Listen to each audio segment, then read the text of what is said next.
할렐루야. 오늘은 7월 21일 화요일입니다.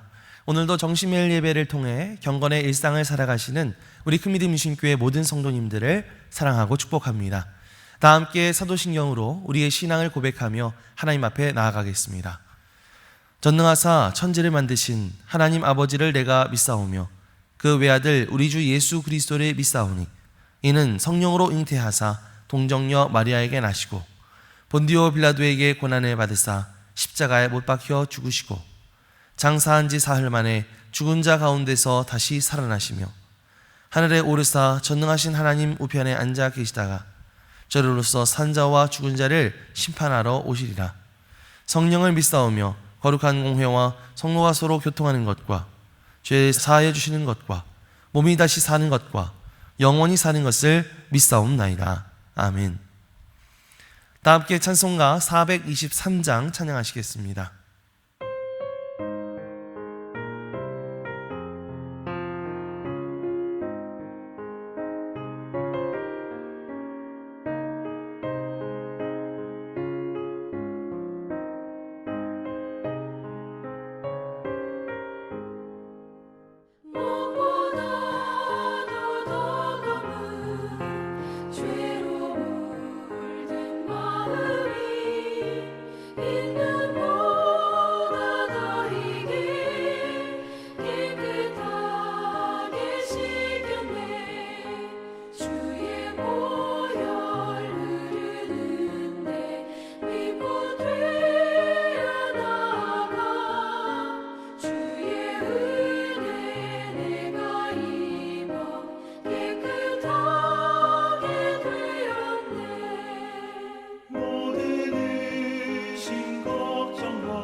오늘 하나님께서 우리에게 주시는 말씀은 에스겔서 28장 1절에서 19절입니다.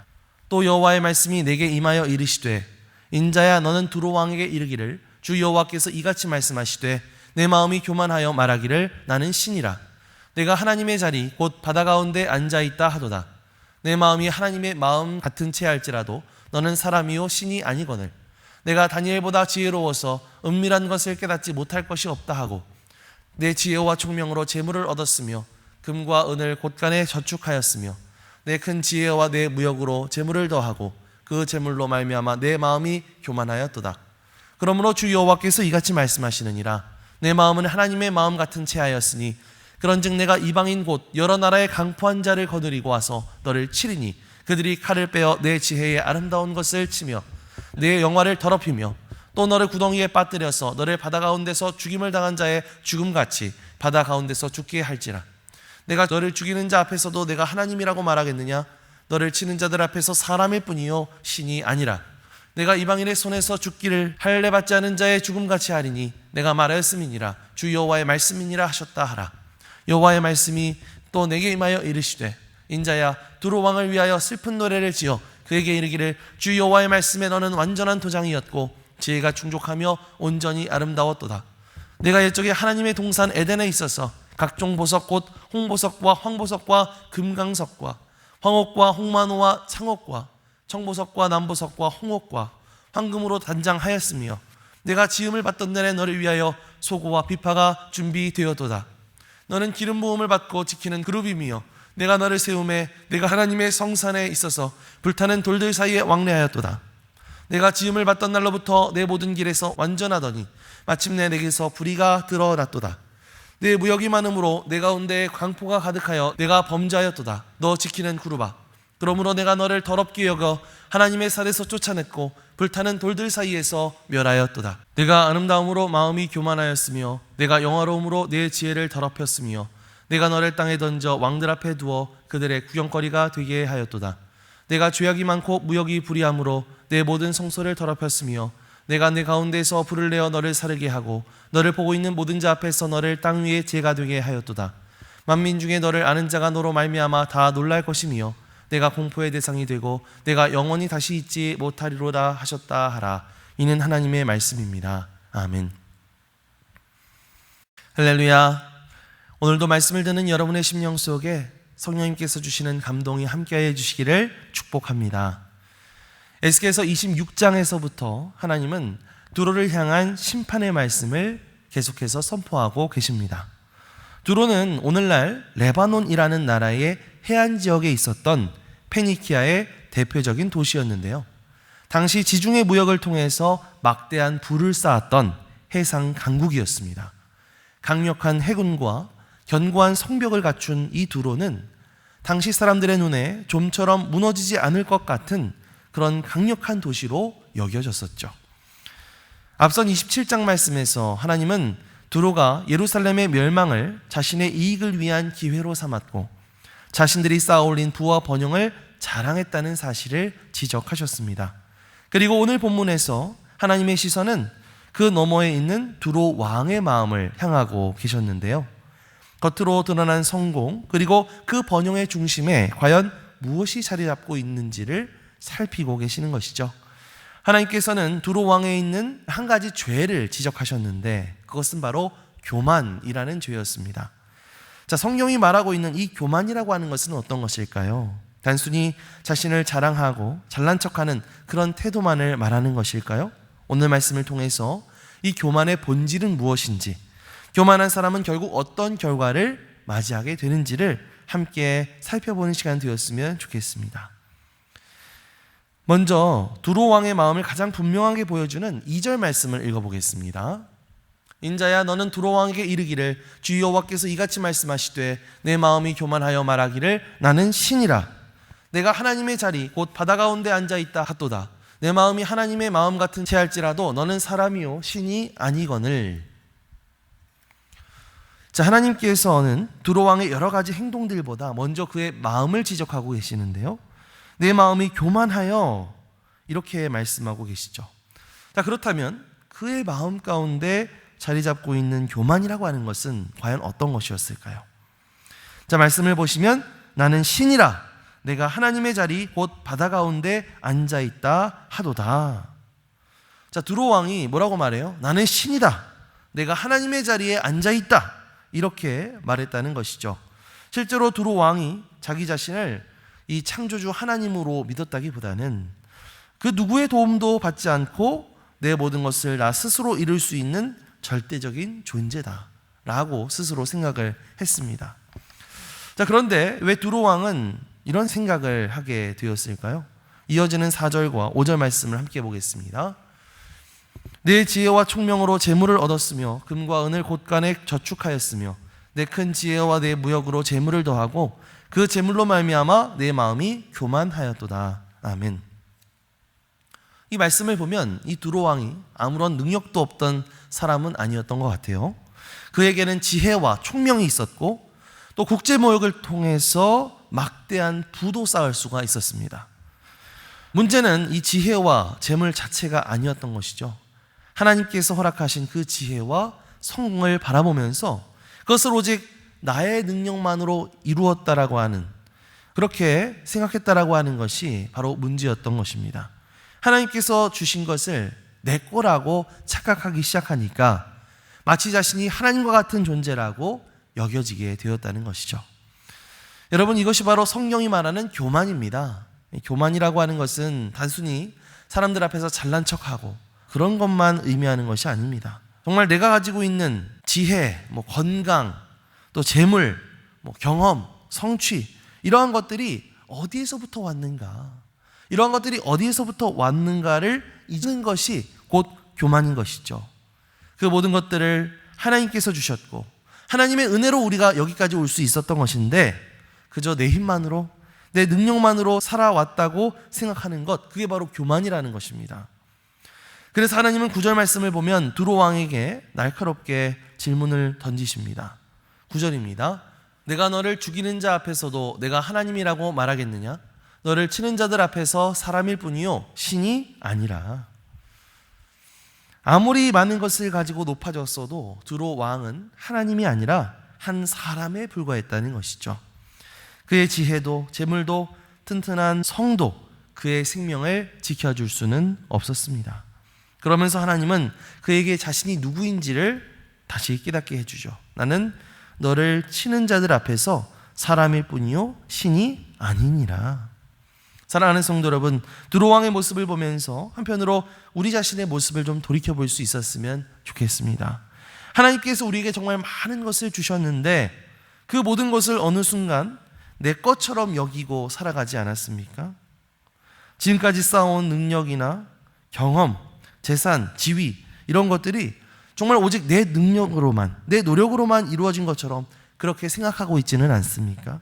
오늘 이 기도의 시간을 통해서 우리가 가진 모든 것이 하나님의 은혜로 주어진 것이다 라고 하는 것을 다시 고백할 수 있었으면 좋겠습니다. 내 능력을 자랑하기보다는 그것을 베풀어 주신 하나님께 감사드리면서 모든 영광을 주님께 올려드리는 저와 여러분들이 되시기를 주님의 이름으로 간절히 축원합니다. 이제 하나님은 그런 두로 왕을 향해서 애가를 지어 부르라고 말씀하고 있습니다. 애가라고 하는 것은 누군가의 죽음이나 몰락을 슬퍼하면서 부르는 노래를 말하는 것이죠. 아직 두로 왕이 건재한 상황인데도 하나님은 마치 이미 그의 멸망이 확정된 것처럼 애가를 부르게 하셨다는 것입니다. 12절 말씀을 다시 볼까요? 인자야 두로 왕을 위하여 슬픈 노래를 지어 그에게 이르기를 주 여호와께서 이같이 말씀하시되 너는 완전한 도장이었고 지혜가 충족하며 온전히 아름다웠도다. 아멘. 이 말씀을 보면 두로 왕은 처음부터 초라한 사람이 아니었습니다. 그는 지혜가 충만했고 아름다움과 영화를 누리던 사람이었습니다. 이어지는 말씀을 보면 그가 에덴 동산에 있었고 각종 보석으로 단장되었으며 하나님의 산에 있었다고 묘사되고 있는데요. 이것은 두로 왕이 실제로 에덴 동산에 있었다라는 이야기가 아니라 하나님께서 얼마나 풍성한 복과 지위를 허락하셨는지를 비유하는 표현이라고 할 수가 있겠죠. 마치 에덴 동산에서 모든 것을 누렸던 아담처럼 두로 왕도 그처럼 부족함 없는 환경과 많은 은혜를 누리고 살아갔다는 것입니다. 자, 그런데 그런 그에게 어떠한 변화가 일어나게 됩니다. 15절 말씀을 볼까요? 내가 지음을 받던 날로부터 내 모든 길에 완전하더니 마침내 내게서 불의가 드러났도다. 처음에 그는 아름답고 지혜로운 존재였습니다. 그런데 어느 순간 그에게서 불의가 드러나게 되었다라는 것입니다. 아니 과연 무엇이 그를 이렇게 무너뜨린 것일까요? 17절 말씀을 보면 그 이유가 나와 있습니다. 내가 아름다움으로 마음이 교만하였으며 내가 영화로움으로 내 지혜를 더럽혔으며 라고 말하고 있습니다. 두로 왕을 높여줬던 그 아름다움과 부귀 영화가 오히려 그를 교만하게 만들었다는 거예요. 하나님께서 그에게 주셨던 지혜가 하나님을 섬기는 도구가 되어야 하는데 자신을 높이는 수단이 되었다는 것입니다. 또 하나님께서 허락하신 그 성공이 결국 하나님을 잊게 만드는 이유가 되어버렸다는 것이죠. 그래서 하나님은 어떻게 하십니까? 17절 말씀을 보시면 내가 너를 땅에 던져 라고 말씀하고 계시고요, 18절 말씀을 보면 그를 불사르며 재가 되게 하시겠다고 선언하고 계십니다. 19절 말씀을 보면 내가 영원히 다시 잊지 못하리로다 라고 말씀하고 있습니다.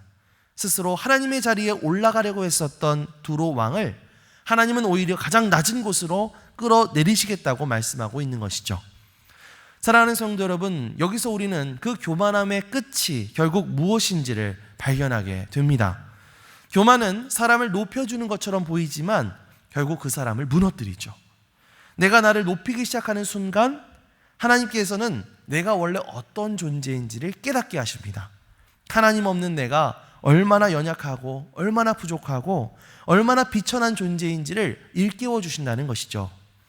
사랑하는 성도 여러분, 혹시 하나님께서 주신 성공과 인정이 오히려 우리의 마음을 높이고 있지는 않았습니까?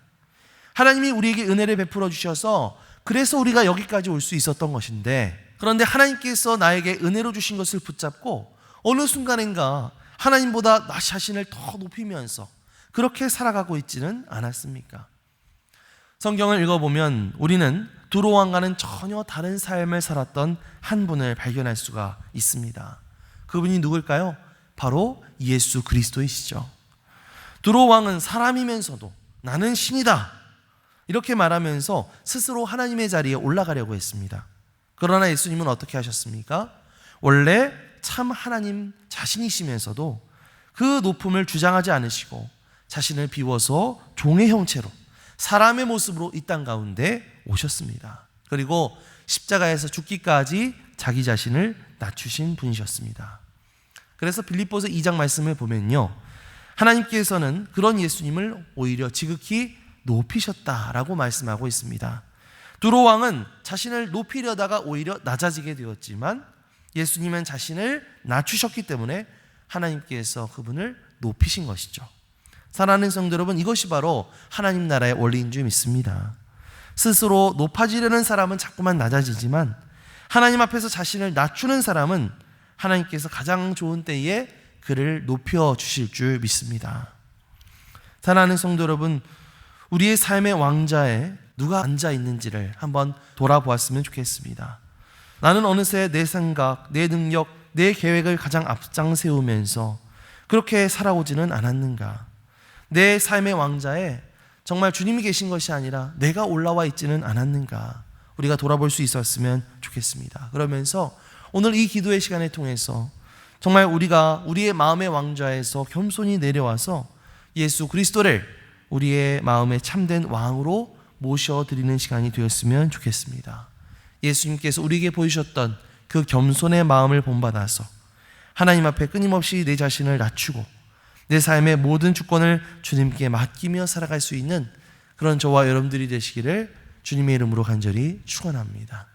아멘. 기도하겠습니다. 사랑과 은혜가 풍성하신 하나님 아버지, 감사합니다. 오늘 말씀을 통해 우리가 가진 모든 것이 다 하나님의 은혜임을 다시 한번 깨닫게 하여 주심에 감사를 드립니다.